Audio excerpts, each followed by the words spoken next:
Great things in business are never done by one person. They're done by a team of people. Steve Jobs.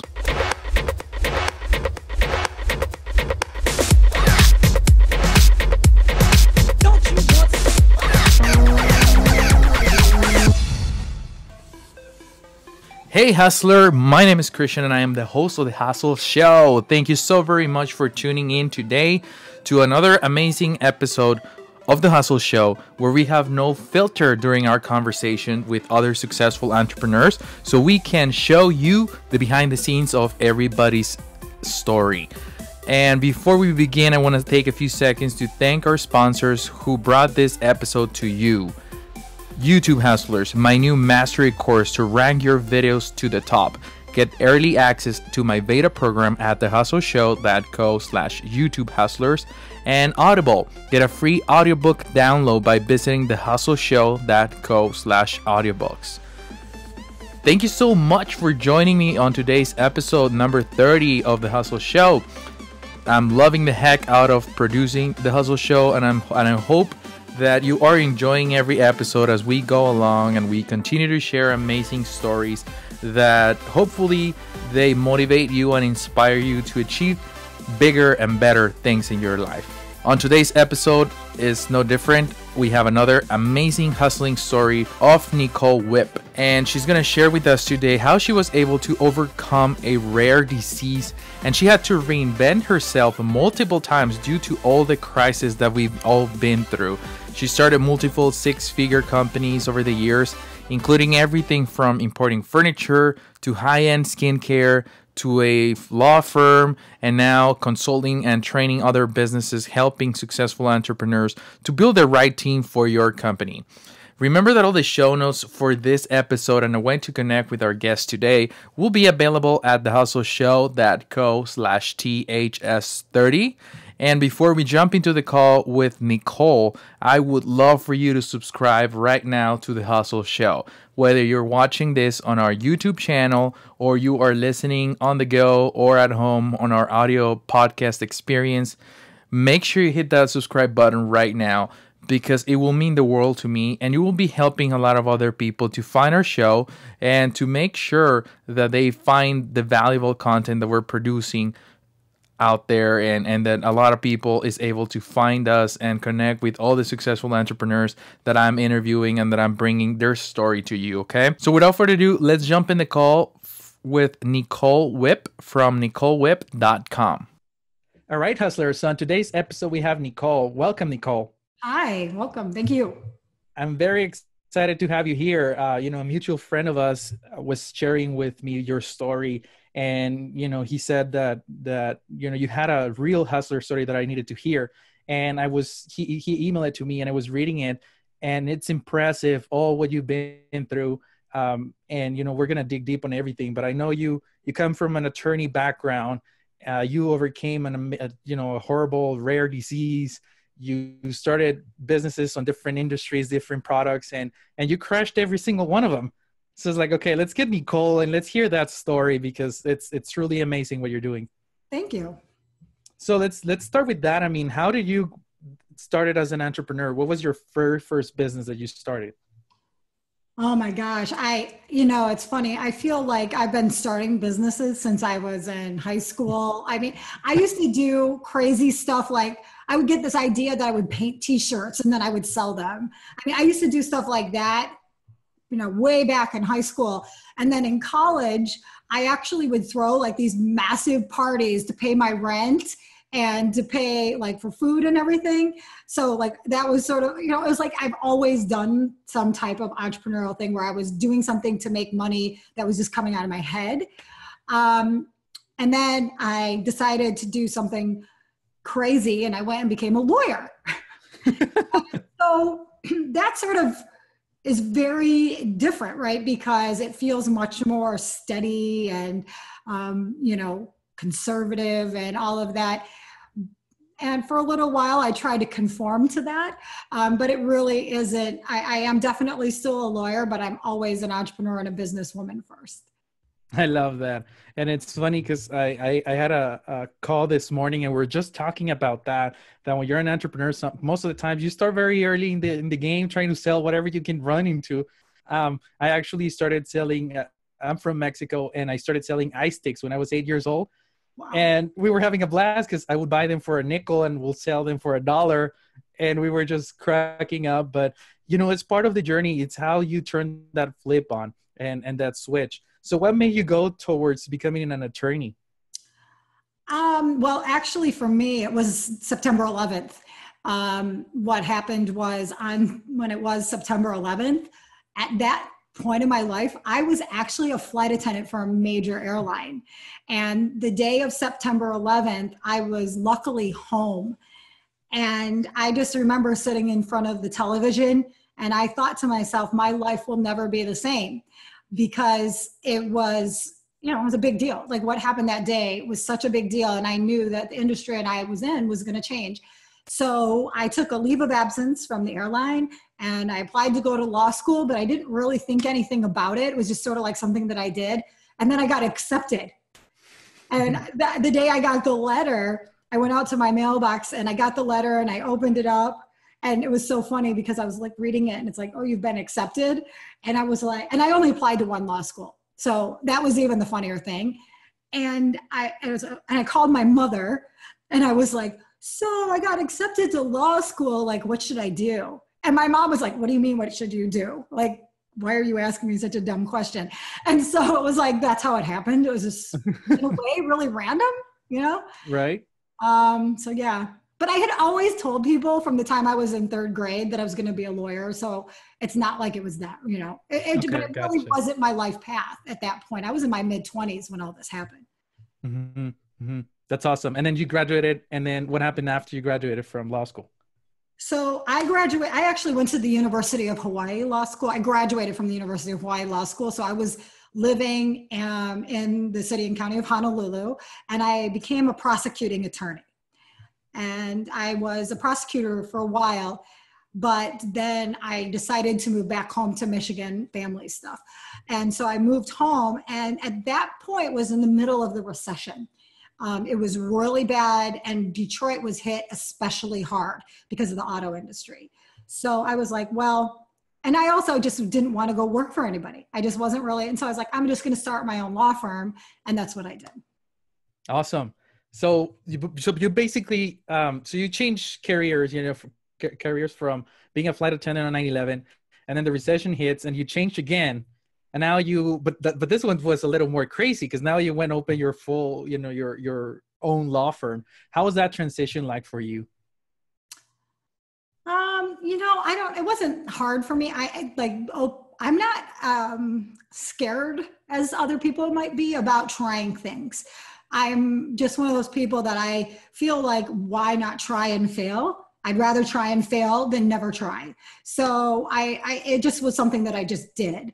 But then I had another business on top of that, and now I have another business. So this is like, I started a law firm and I've had 2 other businesses even since that, and I still have my law firm. That's awesome. So talk to us a little bit about those other 2 businesses that you're doing. So this is funny, but I started the law firm and I got a little bit bored with it, I think, at that point. And I saw this opportunity and I was like, I'm going to start this skincare business. So I started this high-end skincare business and I opened up a store and everything. And it went really, really well. Like, actually, I was making way more money in that business than I even was in my law firm at that point. Wow. And so it was awesome. But then what happened was, and this sort of leads into the story about where I'm at today. I got really burnt out because I was working too much and I got pregnant and I had my son. And then I was just like, I can't handle this anymore. So I walked away from a multiple 6-figure business because I had my son and I just couldn't cope with it anymore because I didn't have enough help. Mm-hmm. And that was my fault at that point. And that's a great point because a lot of people that start their business, they go all in, but they sometimes forget that, the outsourcing and building a team is essential. Right. you know, whatever reason, there's so many reasons that you can, or excuses, however you're going to call it. There's so many that I can list right now. Why don't you do it? But long story short, it's a very common mistake, and you end up paying it, burning out. Right, exactly. And that's literally what happened to me. So, you know, but my law firm was still going, and I realized at that point that I really had to start getting a team, because now I was a mother, and it took me a long time to get pregnant. It was not an easy thing for me. And so the idea for me was I didn't go through all this agony to have this baby to never be with him. Right. And so I was like, okay, well, in order to keep my company running and be with my baby, I need people to help me. So I finally, like, the light finally went off in my brain, and I started hiring people. But I quickly learned something that I think is really important for all entrepreneurs, which is this: the skill set that makes you really good at business or starting businesses and making money is definitely not the same skill set that you need to run a great team. And this, I feel like, it's sort of like when I say it out loud, you laugh, right? Because it's like, well, yeah, duh, right? Right. It's like we don't. But I actually laugh. Because I went through the same thing, but go ahead. Right. Like you don't realize how hard it is, right? You do not realize it. And so I really struggled for several years with my whole team situation. I mean, it was a nightmare for me. I went through like 90 days straight with my team where I was like crying every day because I was so frustrated. Because at first, you know, what happens, I think, with us entrepreneurs are like, what's wrong with these people? Why don't they get it? Like, why are you so dumb? Like, this isn't that hard. It isn't rocket science. All these things that go through our heads. And then there comes a point where you're like, maybe it's me that's the problem.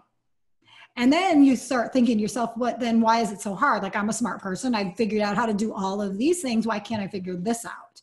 And so like a lot of entrepreneurs, we really beat ourselves up about this because we're used to being able to create success, right? And so it's really frustrating. The people part of business can be super frustrating.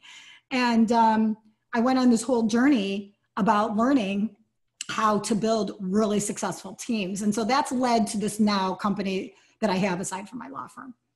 That's awesome. And like I said, I've been there and I went through it, and I think I still do, because I mean, unless you go all in like you and start a business, you never become the expert. And that's hard. You know, managing people is definitely hard. Yeah, it is. I mean, it's a whole different world than creating and running a business or doing the things for your business. It's just a whole separate issue. So at what time did you feel that there was an opportunity for it to create a business out of something like that? So what happened was, when I started hiring team and I went through all this agony, and I was so frustrated. And then I finally realized at some point, like I said, that something about it was my fault. Like, I had to really come to Jesus about this. Like, it was my fault. And so I was like, okay, then I need to put my brain to this and figure it out. And I went on sort of this journey of researching and talking to people, and then trying things, and like trying to figure out what would make a really great entrepreneurial team. And so I started doing things differently in my business, doing things differently. And what was happening was my income was skyrocketing. I mean, during this time, we were doing so well because I was really making these changes. So it really transformed my business. But then what happened was I got sick. So you referenced this at the beginning. And, when I got sick, I looked no different than I do right this minute. Like, I didn't look sick. I hope I don't look sick now. But, I didn't look sick. I mean, I was just like, and so I was blindsided by it just as much as everybody else. So I go in the hospital. I have this, 30 days, literally, I was in the hospital, and the doctors didn't know what was wrong with me. And so during this time, I'm like fighting for my life, right? I'm not worried about my business because I'm worried about whether I'm going to actually live or die, And then after that, I had another 60 days where I had to recover. So I was almost out of my company for an entire 90 days. But the good news was, because I had done some very specific things with my team up to that point, they were able to keep things going. And in fact, at that year, we went on to make more money than we ever had before. Wow. So that's when I was like, okay, this is something that I think I need to start sharing with people. So I created this other company and I started doing consulting and training with corporations and then also entrepreneurs. So let me ask you, do you think that if you wouldn't figure it out, the team building, could your company have run for the 90 days without you? No way. Like literally, absolutely not. I would not have had a company. Right, right. Probably had to go bankrupt as a result of it. Yeah. And that's, it comes back to you never know when you're going to get sick. I mean, it's like anything else. You don't know if you're going to run into an accident tomorrow. And that's why when you have a business, I think building that team to rely on it's crucial. Well, right. And it's like, I tell people all the time, you don't have to actually think like, oh yeah, I might get sick like Nicole did. And like, that might happen. Right. You have to go to that thing. But what if you want to go away for 2 weeks and literally not talk to your team for 2 weeks or not have anything to do with your company for 2 full weeks? I don't know very many entrepreneurs that can even do that, much less 90 days. Right. And so it's like true entrepreneurial freedom is not just making money. Entrepreneurial freedom is when you're making money and, oh, by the way, you can go on vacation. You aren't doing all the things by yourself. That's true entrepreneurial freedom. So, we have this whole industry around selling what entrepreneurial freedom is, but I sort of laugh. I'm like, you can do all these things, but you need to get back to basics and you need to have a team. Right, right. That's so true. I mean, it's totally true. And through the journey of starting all these companies, was it like on the emotion side of Nicole, what you were going through? What was it like, for example, for the first 6 months you started? What was that like for you? Well, I feel like when you're very first starting a business, it's like partly it's really exciting because you see all the possibilities, right? And the work it takes to really make things happen in the beginning, it doesn't feel so hard, or, it doesn't feel so bad. It's like you're willing to do it because of the excitement of it. But there comes a point that it just becomes drudgery, right? So I was very excited. I was nervous, of course, but fear drives me. So, I don't want to fail. So the fear of like not like I'm the kind of person that really thinks to myself, I will not fail because I am not I will not do that. And so, or, the other thing is you can think to yourself, and this is I've done too. And this is what I would tell myself is like, you know what, what's the worst thing that can happen to you? You have to go work in a fast food restaurant. And to me, there's nothing shameful about that. If that's what I have to do to pay for my bills and to take care of my family, then so be it. I am willing to do that. I'm not too good for that. So like for me, I would think to myself, that's the worst thing that could happen. And then I let that feed me because that wasn't something that was unacceptable to me. Right, right. I think that's gold for everybody that is listening that, have those fears. You're basically using them as fuel to your passion. Yeah. That's part of what being an entrepreneur is all about is conquering your fear, right? Yes. And so to do that, you have to cultivate your confidence. You have to cultivate confidence to be brave. And so whatever gets you into a feeling of confidence is something that you should be intentionally trying to do on a day-to-day basis. Right, right. That's very true. And you were mentioning that you were always looking at the worst case scenario. And if it wasn't too bad, like, you go all in and you go do it. Did you ever run into one of those super bad moments that you felt so down that you were ready to quit and just maybe go back to corporate law or something like that, go get a job?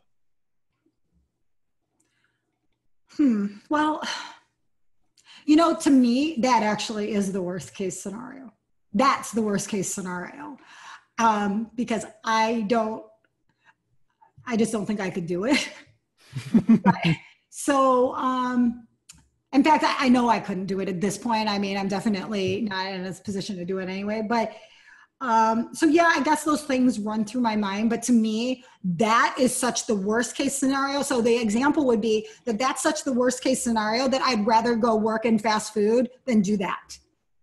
So do you see what I mean? Like to me, it was that weighing, like I would much rather just do something like that than give up. And so that's how the fear drives me because that is like, I'm not going to do that. Mm-hmm. But I love it.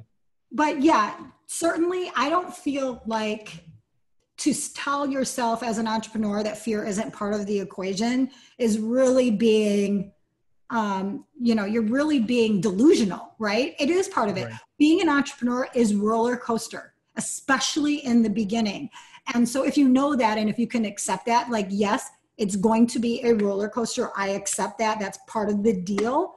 Then it's easier to weather that. Yes. And I'm so glad that you brought that up, because the whole purpose of the show is to show people that it's hard and it's good, and you're gonna, hit the wall several times before you hit a home run. And the whole purpose is to inspire them to take action, but be aware that it's gonna be hard. So when it gets tough, don't quit. Just keep going and keep pushing, because when I look back in time when I started, nobody told me that, because everybody was talking about success, right? So I thought the moment I opened the door, I was gonna be this millionaire. And that didn't happen. Right. Yeah. And yeah. So to have that idea, it's so crazy to me how many gurus out there like make it seem how easy it is for them. I can tell you that I'm in several high-end masterminds where some of these people are actually part of it. And if you look behind the curtain, it really is baloney. I mean, it just is such baloney. They are on the biggest roller coaster because they have this image to keep up. Right. So, don't like, no matter who your guru is, really don't take everything at face value if it seems like everything's so easy for them. It just cannot, it's not true. That's awesome. Would you, through all the companies that you started, what would you say would be one of the worst entrepreneurial moments that you had? Oh, geez. Well, I do think it was when I got sick, because at that point, I don't know that I knew that my team could make it happen. I didn't know it. Mm-hmm. That was the moment where I discovered it, but I didn't know it before that. And so there's something about, I have put so much work into what I do. Like everything, all my companies are the result of massive amounts of work. Okay. And the idea that I would lose all of that to this crazy thing that just happened to me that I couldn't even see coming was anguishing to me. I mean, it was such anguish. Like I couldn't imagine it. And luckily that didn't happen, but it was not a good feeling, because I had no control. I was completely out of control. Like if I feel like I can control the situation and then I fail, well, then that's just a lesson. But like in that circumstance, I had no control. And that was very hard for me. I mean, I think that was a real fire test for your team. Yeah. I mean, it was. It's awesome that, I mean, I'm so happy that they figured it out and they were able to do it, but it could have gone the other way too. Easily. Yeah. Absolutely. So, kudos to you, that I think you built an amazing team that was able to scale in the trenches and just kept working without you. So that's pretty awesome. And through, all these companies that you start and this passion that you have inside that is driving you, what are you working towards that keeps you going? What is that vision like for you? So I'm always looking for my own version of freedom. And so for me, I like to work. I'm the kind of person that I get a lot of satisfaction out of working, because in work, I can sort of display the best of myself. And so I think everybody has the ability to do that. You just have to get to the point where that becomes real for you, So people that hate their job, well, yeah, because they're not working to display the best of themselves. I've created companies that I'm able to display the best of myself. So for me, the ultimate goal that drives me is to, of course, financial security for myself and my family, and just the joy of accomplishment. Like I really am driven by accomplishment. And so that is almost enough for me. That will get me up every single day, is wondering, what am I going to accomplish today? How am I going to become even better today? It becomes a little bit addicting when you start doing it and you really feel great about it. You do, especially because you set your goal and you achieve it, and then it's like, oh my God, I love the feeling. I want one more, and then one more, and then it's a total addiction. Yeah. So yeah, that definitely drives me, and I'm okay with that. There's worse addictions to have. That's a good one. That's a good one to have. That's awesome. I mean, it looks like you've come a long way. I mean, you've achieved amazing things out there in different industries, and very proud of everything that you're doing, and very grateful that you're sharing your story today with us. And through all the lessons that you learned on your trial and error and your trial and success, what do you think is your one secret to your success that has helped you accomplish what you've done? Part of it is just experience. So certainly there are people in their 20s and younger that can create very successful businesses and sustain them for a long time. But that's not a normal scenario, right? And I definitely wasn't that child prodigy, okay? It's taken me years to learn the right things to do. And so, and every day I want to learn more about the right thing to do. I never rest on my laurels that I know everything about how to do things. So I'm always learning, and yet the experience that I have is what enables me to continue to have success. That's awesome. Yeah. I So love it. like, I think what people beat themselves up when they're not experiencing success out of the gate, and just recognize that that's part of the process, that you have to learn how to fail in order to learn how to succeed. Yeah, I mean, because every failure is going to be a lesson learned. And if there's no lesson learned, there can't be success. I mean, success is made of lessons that you learn. Right. So it's part of the journey. So, everybody that is listening is part of the journey. You're going to fail many, many times, but that shouldn't stop you. Like you should continue to push, and you should go through the whatever it's in front of you. Right. As long as you're following a good business plan. Right, Yeah, right. you can't just with something out of sheer stubbornness.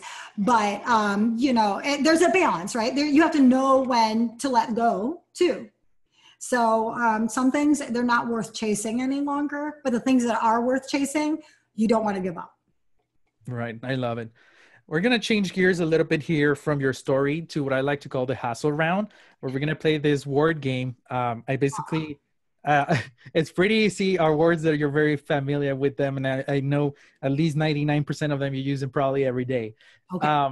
So basically I throw a word at you, and then you got to say one word back to me, whatever first thought comes to mind. Okay. All right, let's do this. All right. Hustle. Okay, so the reason why I'm struggling with this one is because I actually hate that word. So dislike. How's that? Okay. Dislike. Work. Joy. Employee. Team. Boss. Team. Rules. Broken. College. Optional. Fear. Conquerable. Weakness. Conquerable. Strengths.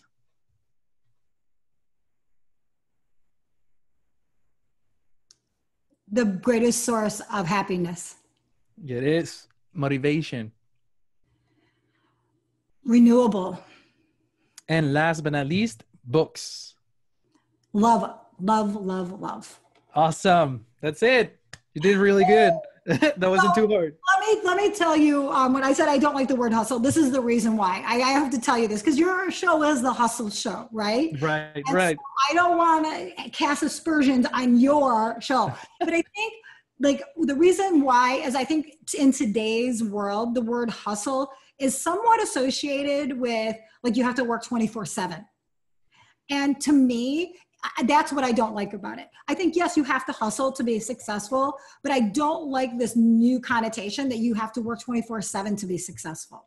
So that's the reason why I say that. I think that there's a line to what that should mean for us. I don't think that working 24/7 for anybody is healthy or really desirable. Right. And I don't take anything personal, so don't worry about that. Yeah, but I do want to clarify for your audience. Yeah. Don't worry. Oh, hey. Right. I mean, and I agree with you. I mean, I'm not in the same, I do work a lot, but I take time and I balance it. I don't deprive me for sleep either. Sleep is my priority too, because it's health. So yep. I agree with you on that side. Like, yeah. I totally agree. And you do what you got to do, but don't overdo it. Like anything else. Yes. Cool. So to all the hustlers that are listening, do you have any quote or inspirational hustling word that you can share with them in case, they might be in defense of, maybe they want to quit their job because they're not fulfilled, they don't feel happy, and they have this entrepreneurial tendency, or maybe they're already on their business, but they're not where they want to be yet. What would you say to them to inspire them? So one of my favorite things that I say all the time is lack of clarity is the enemy of success. And I really think that there's nothing more true than that statement for entrepreneurs, that when you can't see where you're going, you cannot ever get there. So you have to understand like what exactly your goals are, and so that you can then create the steps that make them happen. But what happens to so many of us, and this is certainly part of my struggle over the years as well, has been when I can't really see the goal, but I'm just working, and I don't exactly know where I'm going. So lack of clarity is the enemy to success. Get clarity, and then success happens. That's awesome. Thanks so much for sharing that. And I hope everybody that is listening, they understand, because that's actually a really, a lesson that I learned too. When you work backwards, it works so much better, right? You set up your goal and then you work backwards to get there. It's so much better than just spinning around in circles and never getting anywhere.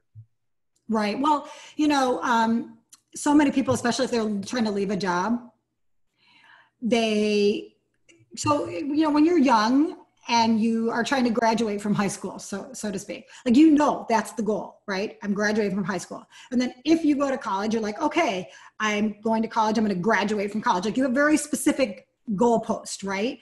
And then, now I need to get a job, right?